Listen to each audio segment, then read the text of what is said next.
Hey, it's Dr. Amanda with Straightsmile Solutions, straightsmilesolutions.com. I'm going to go over the board certification process for orthodontics and why I think it is BS.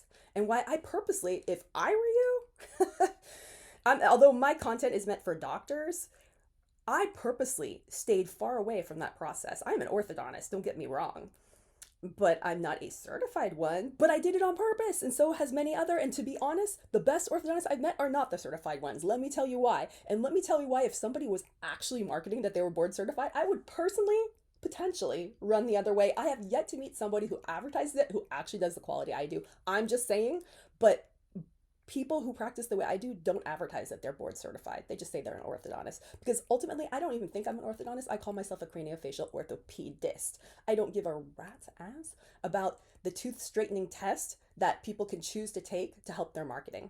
It means nothing to me. And to be honest, at the time I took it, I thought it was ABUSC, the A word, the 5-letter A word, because they forced you to do an upper bi extraction and a 4-bi extraction. And I found that I didn't need to do those.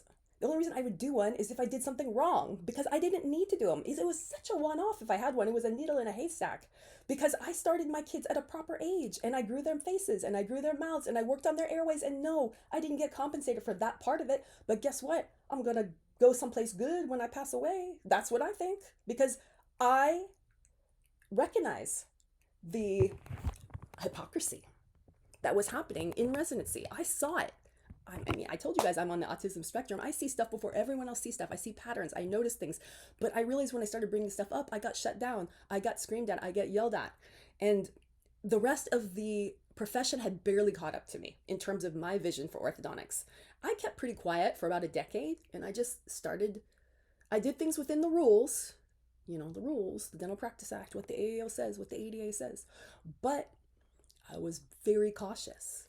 And I noticed that, hey, if they didn't have habits, if they didn't have myofunctional issues, if they didn't have sleep issues, guess what? They grew pretty nice anyways. You could make the face big. And, if they didn't have the right diet, we can always expand the arches. And guess what? Teeth come in pretty straight later. And it's not a tragedy if a canine comes in a little rotated. It's a cosmetic issue that can be fixed later. Not a big deal. So let me go in a little more in detail into perhaps what the board certification process is, because if you are a parent who is picking your doctor for board certification, you're picking I don't know, prove me wrong, I don't know. I don't know that would be a selection. I would actually possibly pick the opposite, and hear me out. Let me tell you why. First of all, okay, I've explained to you that we used to have to, up until 2019, in order to take this test, you had to bring your physical models, physical photos, physical everything down to at one point it was St. Louis, then it was Texas. I don't know where you have to fly with your stuff. At one point it was Florida, with all your stuff in a suitcase, and you have to defend your 5 or 6 cases, whatever. That doesn't scare me at all. What bothered me was the fact that I was required to have 2 extraction cases. And I thought that was the 5-letter A word, and I wouldn't do it just because I thought it was wrong, and I knew society was going to change. I didn't think it was going to take 20 years for things to catch up to my brain, but I knew things were going to change. So no, board certified, no. If somebody put that in their marketing materials, I would personally, no, I'm not going to say what I would do. Okay, so let's talk a little bit more about the process of, certification and everything like that. So basically, like I told you guys, I'm a fully trained orthodontist specialist. I passed my written board exam more than 20 years ago. For 20 years, I refused to do the clinical certification last step is because I ethically disagreed with forcing my patients the extra month of unnecessary treatment just to polish up and have some beautiful stone models, okay? So, but guess what? The board secretly admitted the system was broken. In 2019, they quietly abolished this old version. And they didn't tell me. I didn't even know until I went to do this. I was listening on a different podcast. It was an oral surgery podcast where they were making fun of the orthodontist and having to do the extraction defense. And they were like, that's ridiculous. Even the oral surgeons are laughing at us. And I said, wait, they changed the process? I didn't know. So I went back and looked into it. So basically it says today, they abolished the patient model process because of ethical biases. Today, the board allows me or anyone from my generation to walk through a commercial testing center. I didn't know that. And sit at a computer monitor and go through a digital simulation. But see, the thing is, their simulation is all about tooth straightening. and I would have so many other questions. Again, I don't know if I could ethically do this, and it really benefits me not at all. And to be honest, I don't want that in my marketing materials. It's like the last thing I would do. It's not even worth the plane flight. Never ever in the last 20 years has a patient ever had an issue with this. And if a patient did, if they didn't choose me, oh well, I never had any problem getting patients. So, if a board certified stamp could be earned by a doctor who hasn't submitted a single real life finished patient on to a live panel in years, you need to understand that it's a corporate mark. Oh, that's what chat says. Okay, chat said it's a corporate marketing gimmick, not a measure of clinical excellence. Okay, I didn't say that, y'all. Chat did. So if you know what, chat gets most of their stuff from Reddit. So if AAO doesn't like what I said, that was chat. It was not me. So, okay, all right. So that being said, you guys understand that. Yeah, that's funny. Okay, so the change happened in 2019. Gotcha, right before COVID. Because, well, that's probably good timing. And then they just didn't tell anyone, or at least they didn't tell me. I didn't know anything about it. I would have definitely known if they had said that.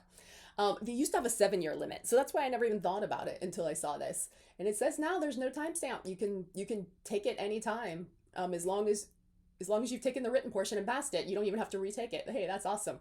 So, yeah, again, I probably won't do it, but.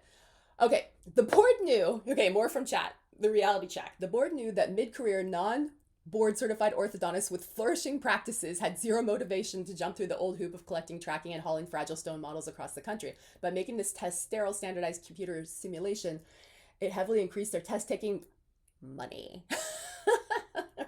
And also, you got to keep in mind, if you want to use that stamp and use it for marketing, you have to be an AAO member, which means you have to pay your dues. Anything with AAO is just like anything. You want to advertise, you have to be a member. Well, you know how much it costs us to be an AAO member. We pay those dues, plus we have to pay the tripartite dues of the ADA. Now, you know what you're paying if you are an AAPD or an ADA member. Now add AAO dues on top of that. Yeah, it's about double. I think a lot of us let that go during COVID, me included. But it turns out I had enough years paid up that I'm officially a retired member, so I can still do all this stuff. But I also joined the WFO. I switched over so I could do their courses instead, because their courses, and you can see my content on that, is more airway focused and everything like that. So, all right, that is fascinating, huh? Who knew that? Yes, I think that's pretty much it. I'm seeing if there's anything else that I can find. But yeah, the old presentation requirements, mandatory extraction cases, you had to submit a fully finished case that required extraction of 4 premolars, 4 by. Or you could manage extraction cases with clay closure, root. Oh, to show you could manage extraction case closure, root parallelism, and anchorage control. You also had to show a high discrepancy index case. That was a surgical case. I don't have an issue with that per se, but not every office does surgical cases. A lot of people focus more on phase 1 interceptive. That may not be the type of orthodontics that you practice, whether you're a more phase 1 medicalized version, or if you're a more tooth straightener version, or if you're more surgical.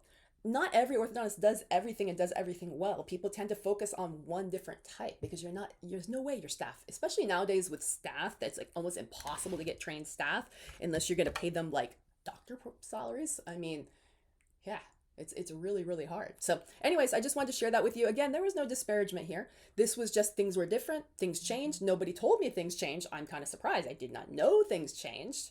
I'm glad things changed. I think this is great, but I think it's funny. So I just wanted to share that. And I think it's great that they did change things. I think the fact they didn't let us know, us older people know, maybe I would have liked to have gone and taken it. Honestly, if they had sent that out in 2019, I probably maybe would have considered flying out in 2019. But at this point, forget it. I'm over. All right, thanks.